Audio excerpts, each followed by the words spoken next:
이민진 작가의 책 파친코에 등장하는 백이삭과 선자의 만남에 대해 잠깐 전하려고 합니다. 두 사람의 만남은 일제강점기를 배경으로 합니다. 애어린 처녀인 선자는 부산 영도에서 하숙집을 하는 어머니를 도우며 하루하루를 보냅니다. 그러던 어느 날 꽤 근사해 보이는 상인 고환수와 사랑에 빠지게 됩니다. 두 사람 사이에 아이가 생기게 되자 선자는 이를 고환수에게 알립니다. 그때 선자는 고환수가 이미 아내와 셋 딸을 둔 가장임을 알게 됩니다. 충격에 빠진 선자는 다시는 고환수를 만나지 않기로 결심합니다.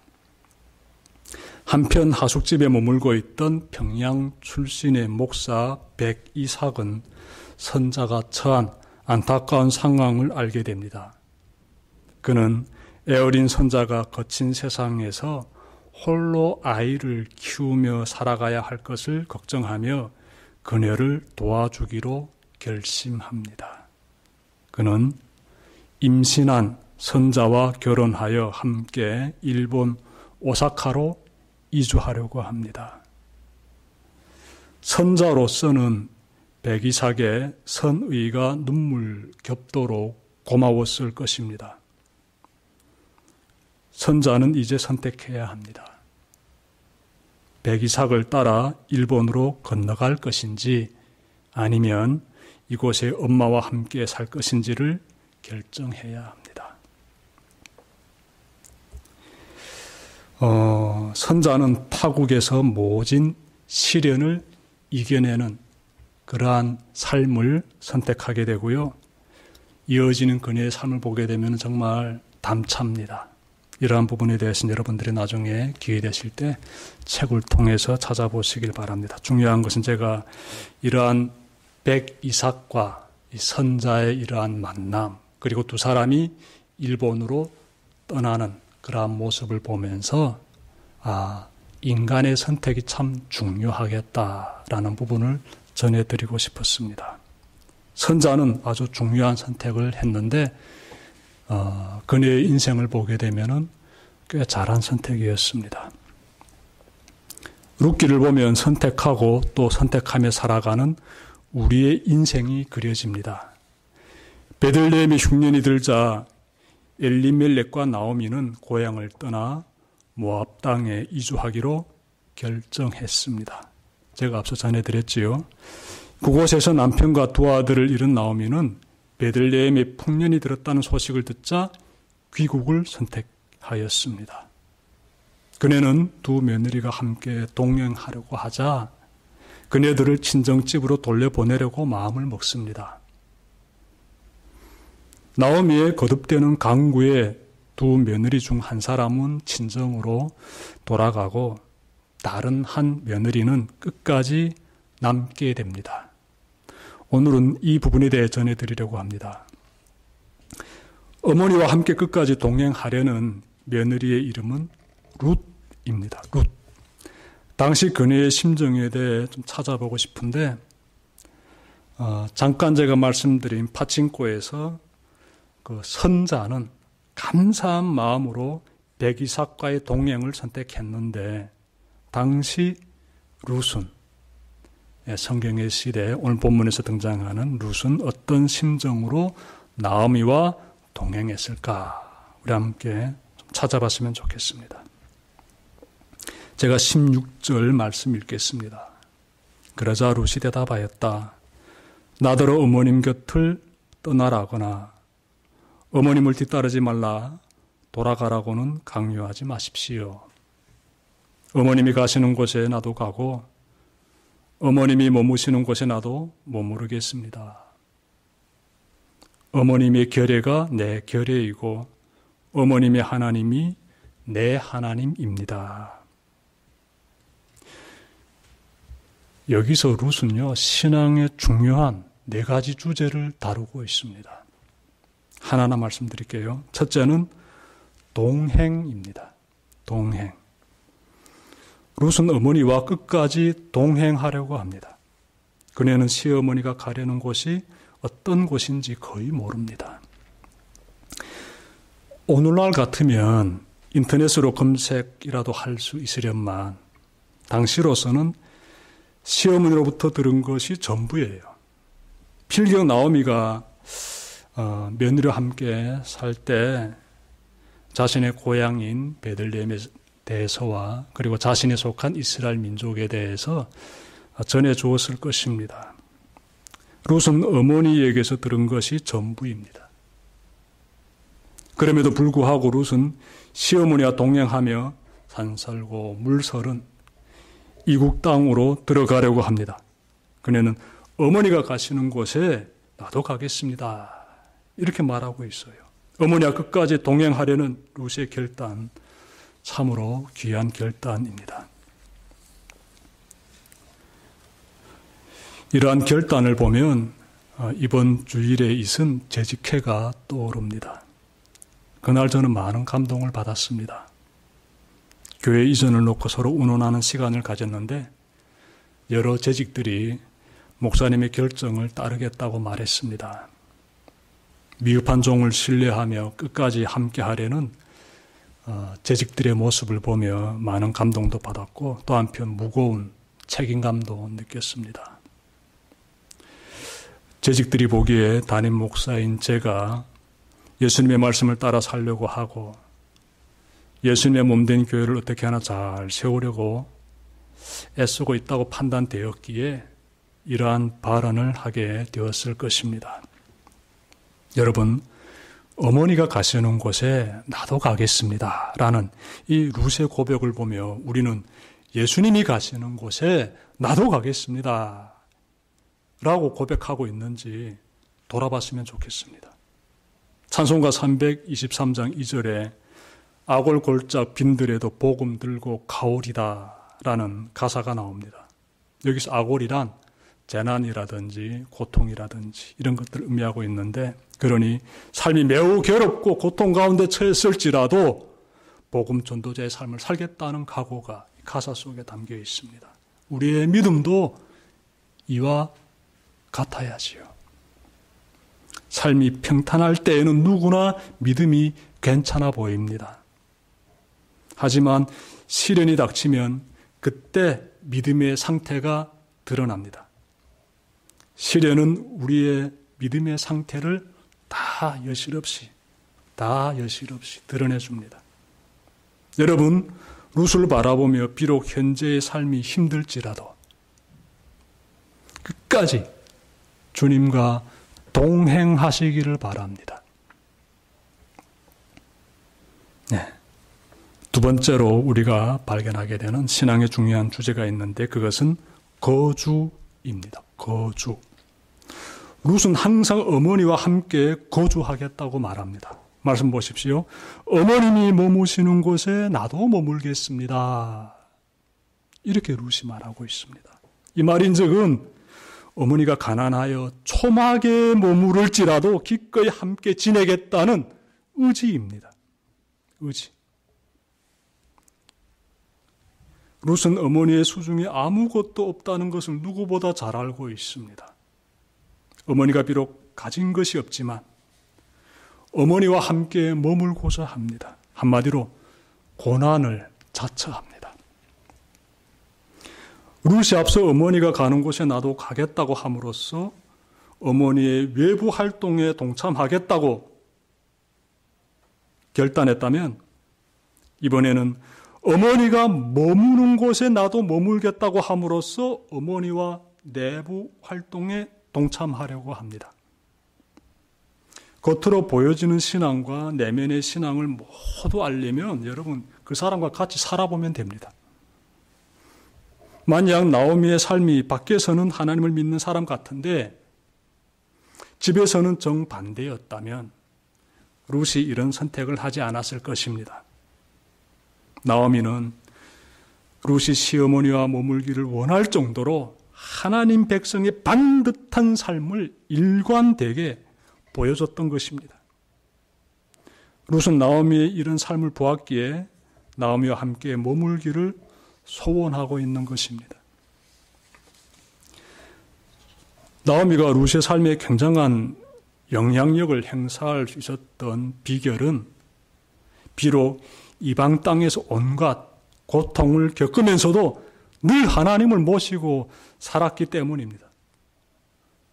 우리가 마음에 누구를 모시는가에 따라서 우리의 삶에서 그 부분들이 드러나게 돼요. 그래서 내 마음에 누구를 모시고 있느냐가 굉장히 중요합니다. 하나님을 모시면 그 삶에서 하나님 백성의 인격이 나타나게 되고, 재물을 품으면 그 삶에 이기적이고 탐욕적인 인격이 나타나게 되어 있습니다.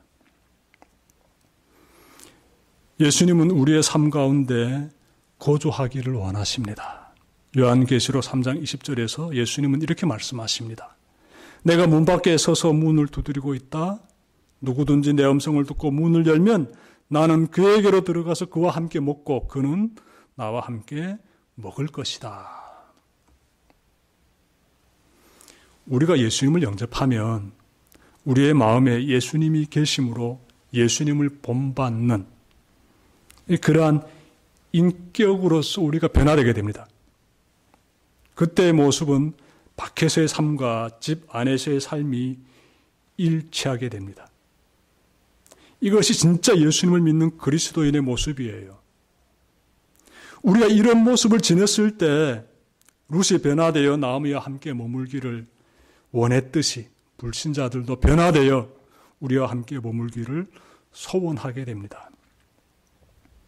지금까지 신앙의 중요한 주제 두 가지를 말씀드렸는데, 첫 번째는 동행이요, 두 번째는 거주, 함께 머물다. 자, 세 번째는요, 공동체가 되겠습니다. 세 번째는 공동체. 룻은 시어머니가 속한 공동체와 운명을 함께 하겠다고 결심합니다. 말씀 보십시오. 어머님의 결례가 내 결례입니다. 어머니가 속한 민족이 내가 속하게 될 민족입니다라고 말하는 것이지요. 룻은 시어머니를 통해 이스라엘 민족 공동체를 그려보고 있습니다. 룻은 시어머니가 보여준 강인하고 지혜로운 모습을 보며 이스라엘 민족도 강인하고 지혜로울 것이라고 내다 봤을 것입니다. 그 가운데서 자신도 이스라엘 민족의 한 구성원이 되기를 진심으로 바랬을 것입니다.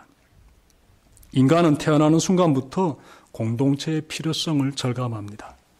부모의 손길이 없으면 아기가 살 수 없듯이, 교사의 가르침이 없으면 성장할 수 없듯이, 협력의 손길이 없으면 성공할 수 없듯이, 인생은 공동체를 떠나 생각할 수 없습니다. 세상에 독불장군이 없다는 말이 진리이듯이 우리는 서로 연대하는 가운데서 주어진 인생을 누리게 됩니다. 그러므로 중요한 것은 어떤 공동체에 소속되느냐가 되겠습니다. 사회 핵 공동체인 가정은 내가 선택할 수 있는 공동체가 아닙니다. 그 외에는 자신이 원하는 공동체를 선택할 수 있습니다. 북한 같은 독재 국가일지라도 생명을 걸고 탈북하면 충분히 다른 공동체를 선택할 수 있습니다. 우리는 공동체를 선택할 때 그 공동체에 대한 정보를 살펴보고 그 다음에 선택합니다. 룻이라는 모압 여성이 이스라엘 민족 공동체를 선택하고 있는데 이것은 보통 선택이 아닙니다. 나름의 고민을 많이 했을 것입니다. 룻이 이스라엘 공동체를 선택하는 모습에서 한 사람의 삶이 얼마나 큰 영향력을 끼치는지를 생각하게 됩니다. 한국에서 살아가는 탈북민들에게는 중요한 사명이 있습니다. 여러분은 원하든 원하지 않든 자신의 삶으로 북한 사회를 이곳에 전하고 있습니다. 나오미를 통해 룻이 이스라엘 민족 공동체를 알아갔듯이 탈북민을 통해 한국 사회는 북한을 알아가고 있습니다. 탈북민 한 사람 한 사람의 삶을 보며 한국 사람들은 북한을 바라보고 있습니다. 탈북민을 통해 북한이라는 국가 공동체에 대해 알아가고 있으며 북한 지역의 상황에 대해서도 알아가고 있으며 가정과 친구들 사이의 관계는 어떻게 형성되고 있는지도 알아가고 있습니다. 한국 교회는 탈북민들을 통해 북한을 알아감과 동시에 북한 사람들에게 어떤 공동체를 보여줘야 하는지를 생각해야 합니다. 지금 사회에서 쉽게 볼 수 있는 물질 만능주의적인 공동체를 보여줄 것인지, 개인 중심주의적인 공동체를 보여줄 것인지, 아니면 예수 그리스도의 몸된 교회를 통해 볼 수 있는 십자가 사랑의 공동체를 보여줄 것인지 생각해야 합니다. 우리는 북한의 2천만 동포들에게 예수 그리스도의 사랑의 공동체를 보여주는 삶을 살아야 합니다. 하여 루시 나오미의 삶을 보고 이스라엘 민족 공동체를 선택했듯이 북한 백성들도 우리의 삶을 보고 십자가 사랑의 공동체인 교회를 선택하도록 도와줘야 합니다. 자, 네 번째로 발견되는 그러한 신앙의 주제는 신앙 고백이 되겠습니다. 신앙 고백. 룻은 시어머니가 믿는 하나님을 자신도 믿겠다고 고백합니다. 말씀 보십시오. 어머님의 하나님이 내 하나님입니다 라고 룻이 말하고 있습니다. 이것은 이스라엘의 하나님을 믿겠다는 결단인 동시에 자신이 모압 땅에서 태어나 지금까지 믿어온 그모수라는 신을 떠나겠다는 엄청난 결단입니다. 오늘날과 마찬가지로 당시에도 세상에는 온갖 신들이 난무했습니다. 이러한 세상에서 룻이 내린 결단은 이스라엘의 하나님만이 진정한 신이라는 결단이며, 자신은 장차 이스라엘 민족이 믿는 하나님만을 경배하겠다는 신앙의 고백입니다. 룻은 단순히 어머니를 따라 이스라엘 민족의 공동체 한 사람이 되려는 것이 아닙니다. 룻은 인생 일대의 개종을 결단하고 있습니다. 개종을. 당시 룻은 미성년자가 아닙니다. 세상 물정 잘 아는 성인입니다. 룻은 어리숙한 사람도 아닙니다. 룻기 3장 11절에서 알 수 있듯이 룻은 현숙한 여인입니다. 이러한 그녀가 개종을 결단한다는 것은 그 정도로 하나님에 대한 신뢰가 쌓여 있다는 것이지요. 나오미의 삶을 통해 본 것도 있겠지만 룻 자신도 하나님에 대해 어느 정도 경험했을 것입니다. 그렇지 않다면 이와 같은 개종을 결정하기 어렵습니다. 우리가 좀 더 깊이 생각한다면 하나님께서 아브라함에게 찾아가셨듯이 룻에게도 찾아가신 것입니다. 아브라함이 하나님의 부르심을 받고 고향을 떠나기로 결단했듯이 룻도 하나님의 이끄심을 느끼며 고향을 떠나기로 결단하고 어머님의 하나님이 나의 하나님입니다라고 고백하였던 것이지요.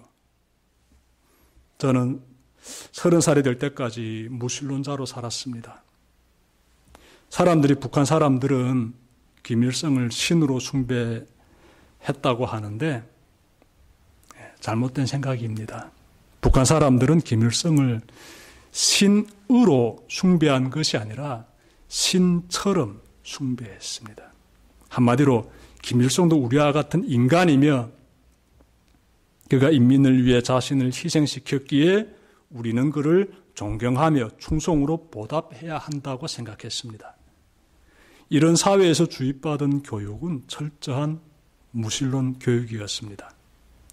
이 세상에는 신이 없다. 역사의 주인은 인간이다. 이런 교육은 매우 매력이 있어 저는 30살 되기까지 여기에 빠져 있었습니다.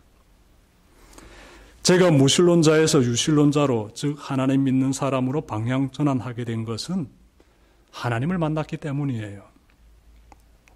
하나님께서 나 같은 자에게도 찾아오셔서 십자가의 그 놀라운 사랑을 느끼게 해 주셨기 때문이에요.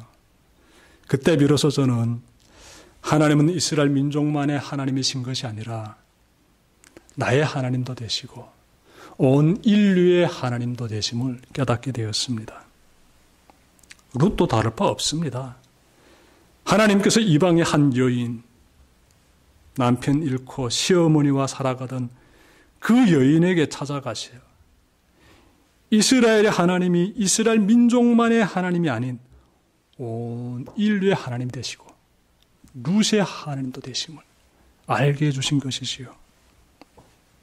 룻은 어머니를 따르려는 자신의 의지를 동행이라든지 거주라든지 공동체라든지 신앙 고백이라든지 등 중요한 신앙의 이러한 중요한 주제들 속에 담아가지고 이렇게 표현한 다음에 이렇게 말합니다. 17절인데요. 어머님이 숨을 거두시는 곳에서 나도 죽고 그곳에 나도 묻히겠습니다. 죽음이 어머님과 나를 떼어놓기 전에 내가 어머님을 떠난다면 주님께서 나에게 벌을 내리시고 또 더 내리신다 하여도 달게 받겠습니다. 룻은 시어머니와 동락을 함께 하겠음을 하나님의 이름으로 맹세합니다. 하나님의 이름으로. 자신이 만약 이 약속을 어기면 하나님이 나에게 진노를 내리시길 바랍니다. 룻이 이처럼 자기 의지를 확고히 제시하자 나오미는 더 이상 만류하지 않습니다. 이렇게 되어 두 사람은 베들레헴으로 향하게 됩니다. 말씀을 마치려고 합니다. 오늘 우리는 이방의 한 여인 룻의 모습에서 인생의 위대한 결단이 무엇인지 생각해 보았습니다. 시어머니와 끝까지 동행하려는 룻의 모습, 시어머니와 늘 함께 거주하려는 룻의 모습, 시어머니가 속한 공동체에 자신도 속하려는 룻의 모습, 시어머니가 믿는 하나님을 나의 하나님으로 모시려는 룻의 모습에서 인생의 위대한 결단이 무엇인지 마음에 깊이 새기게 됩니다. 세상의 온갖 우상이 난무하는 자리를 떠나 오직 하나님만을 경외하는 자리로 찾아 나선 이 룻의 위대한 결단이 여러분의 삶에서도 나타나기를 바랍니다. 그리고 이미 결단했다면 그 길을 변함없이 잘 걸어가시길 주님의 이름으로 축원합니다.